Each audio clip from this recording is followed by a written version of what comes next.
So hey WBJ 2025 aspirants, there are many students who are asking these things about कि दादा কোনো কারণে কি যদি আমাদের এক ইয়ার বা 2 ইয়ারের ড্রপ থাকে আর আমরা যদি এবার নিটে এক্সপেক্টেড মানে মার্কস পাচ্ছি না বা নিটের পারফরমেন্স যদি আমার খারাপ হয় তাহলে কি আমার এই মোমেন্টে কোথাও না কোথাও কোনো না কোনো টপ কলেজে ডিরেক্ট অ্যাডমিশন নিয়ে নেওয়া উচিত regardless of our financial condition, regardless of our family income.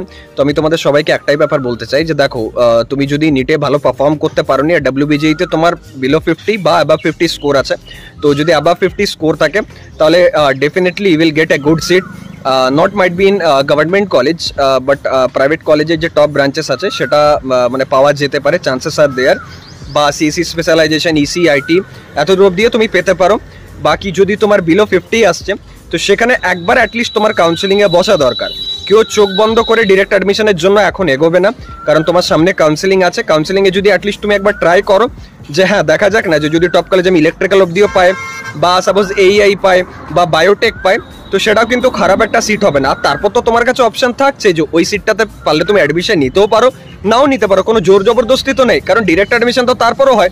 আমি তোমাদের বলেছি যে কোনো তাড়াহুড়ো নেই। যারা তোমাদের এইসব বলে না মিথ্যে কথা যে না সিট শেষ হয়ে যাবে, টাকা প্রচুর বেড়ে যাবে, এসব মিথ্যে কথা।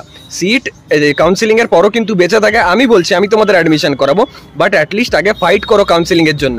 যদি বাই চান্স কাউন্সিলিং এ একটা ভালো সিট পেয়ে যাও না, তাহলে কি হবে, টাকাটা তোমার বেঁচে যাবে। আর যদি কাউন্সিলিং এ পার্টিসিপেট না করে তুমি ডিরেক্টলি অ্যাডমিশন নিয়ে নিলে, তার মানে তো তুমি ফাইটই করলে না, ঠিক না? তো এই ব্যাপারটা যেন না হয় তোমাদের সাথে। বাকি তোমরা যারা যারা এখন ডিপ্রেশনে আছো নিটের জন্য, তো এই ডিপ্রেশনটাকে অনেকে কাজে লাগাতে পারে, সেই জন্য এই ভিডিওটা দিলাম তোমাদের। তো দেখা হচ্ছে নেক্সট ভিডিওতে। লাইক করবে, এরকম সাপোর্টিভ ভিডিওস কিন্তু এই চ্যানেলে আসতে থাকবে। Thank you.